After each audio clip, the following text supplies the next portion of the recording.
Good. So I'm just going to introduce KJ. So Kyle John Fenton. I guess probably only his mother calls him that these That's days. true. Or my wife when I'm in trouble. Yeah. Um, So yeah, KJ's joining us. He is not as follically challenged as I am, and he makes no bones about it. Whether he's got a man bun on today or a ponytail, he's generally showing off his hair. But he's now I believe, still in Charlotte, North Carolina.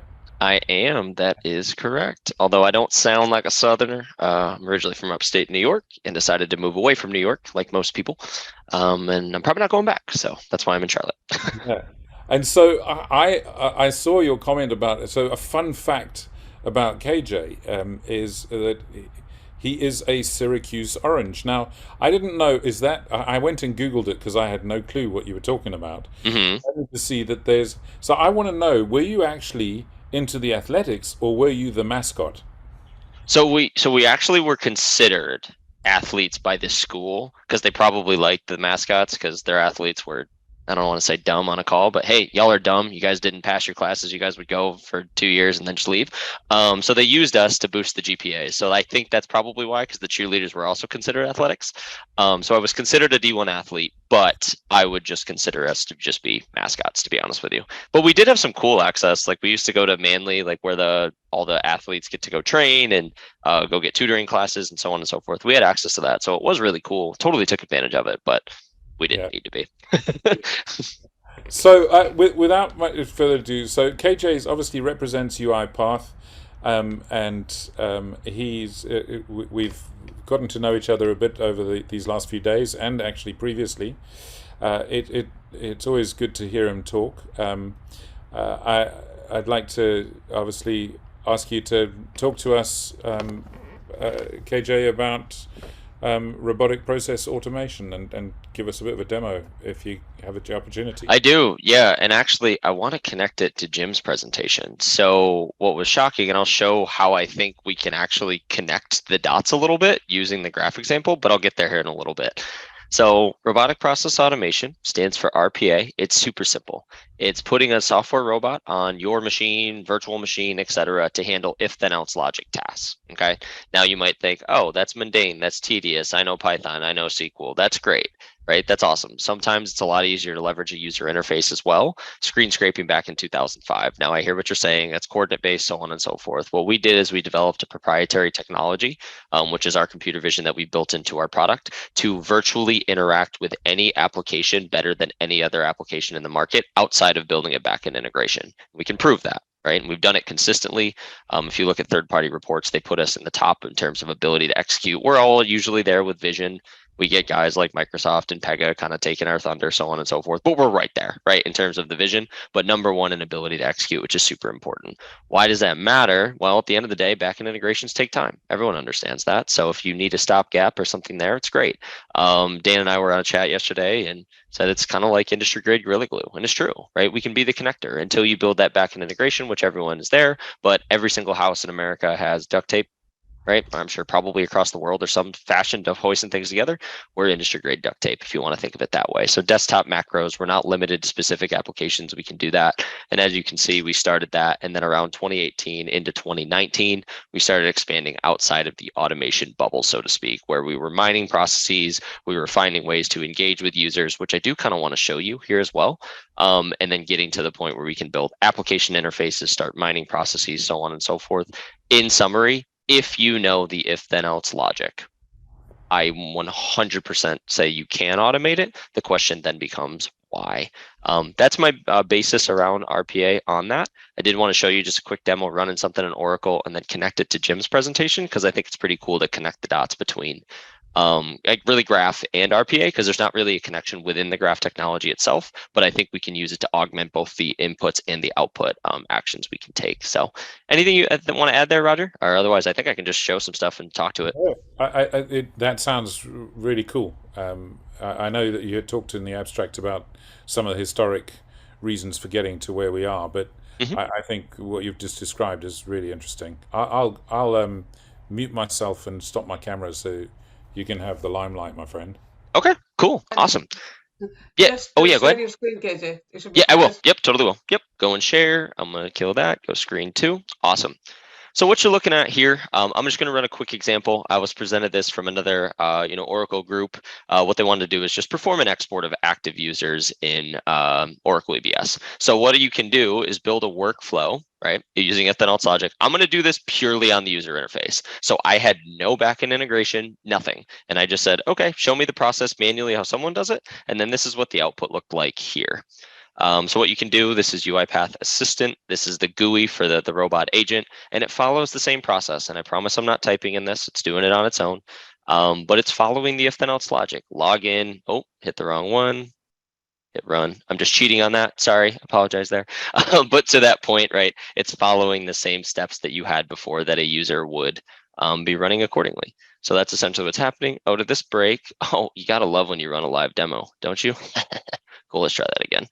Oh, let's kill that. Do it. It makes life exciting, but it's if you do enough of them, you end up with a hairstyle like mine. For real, for real. Yeah, this is me being a ballsy sales engineer. Anyway, so it's following the same steps, logging in, inputting your password, clicking login, and then it's going to follow the same steps that someone would. System admin, request, run, download the applet, and then once the applet loads, we'll go from there. But it's just following the same steps, identifying the windows, identifying the application, so on and so forth, and then just inputting parameters. And what I think is cool is that in the graph example, so I actually I'm not trying to be like, oh, look at me, like I'm cool too.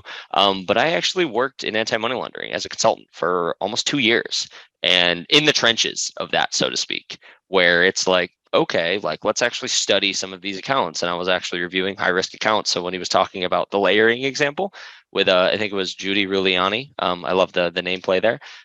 Yeah, that was a pretty quintessential example, and real estate laws kind of support that, to be honest with you. But being able to follow that and see where, legitimate source of funds and so on and so forth is great. And I'm like, okay, so there's something that can help us analyze that better. And then there's also something that we can do using if then else logic, because I know what's going to happen is if you're performing some sort of like high risk account review, like let's actually look at that graph example from a money laundering perspective. You may not necessarily know what your inputs are. But once you know the inputs, you can obviously plug them in. And then once you get your output, there's going to be specific actions you can take. The easiest example I can think of is, if we notice that more than $10,000, or I think it's $5,000 with a person of interest can be identified, you would start a suspicious activity report.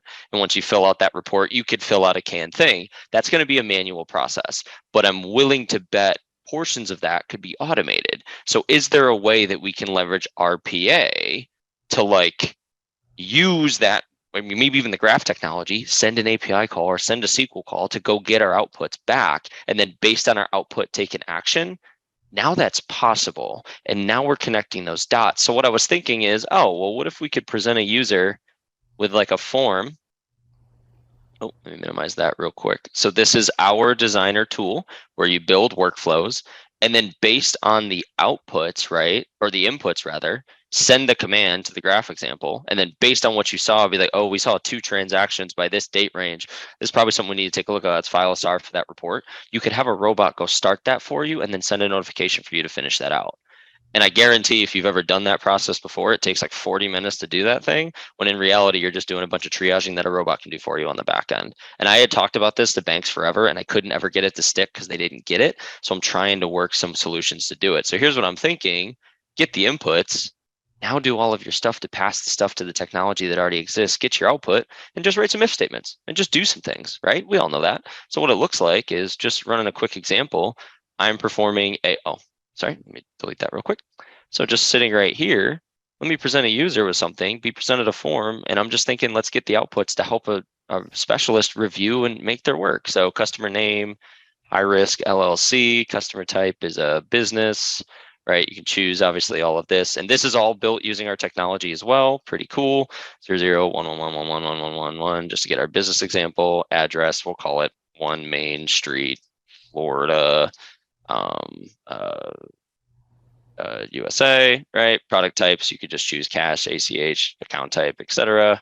It's a checking account, risk score, and usually there's a risk score tied to every account, right? You all have one at your banks as well.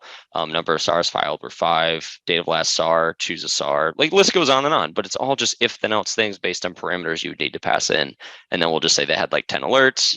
their restructuring, transfer to a high-risk district, all 5 are alerted in a SAR, and then get quick results. And then on the back end, using that graph, present this back as a determination, right? This is super, super helpful, one application of it, but really the world's your oyster. If I bubble it back up, RPA is nothing more than breaking something down to if then else logic, and where you need those levels of complexity, something like graphing technology can come in and do it, machine learning, etc. The list goes on, but there's activities before and after and during from the ETL perspective that people can't usually automate because the systems don't communicate. You can use our stuff to do that instead. So I thought it was super convenient and timely that I saw that example, and it just kind of fit into something I've kind of been pushing at banks, but I haven't necessarily seen it come to fruition yet, or they build their own proprietary or so on and so forth. And I think there's a unique opportunity to leverage UiPath there. So yeah, that's pretty much it. Just wanted to share that with everyone. And yeah, that's my pitch. That's my spiel. Very good. KJ, thank you very much for contributing. And again, thanks for your sponsorship, UiPath. No problem. We appreciate it. And I hope it's a good thing for you. So just thanks, KJ. So yeah.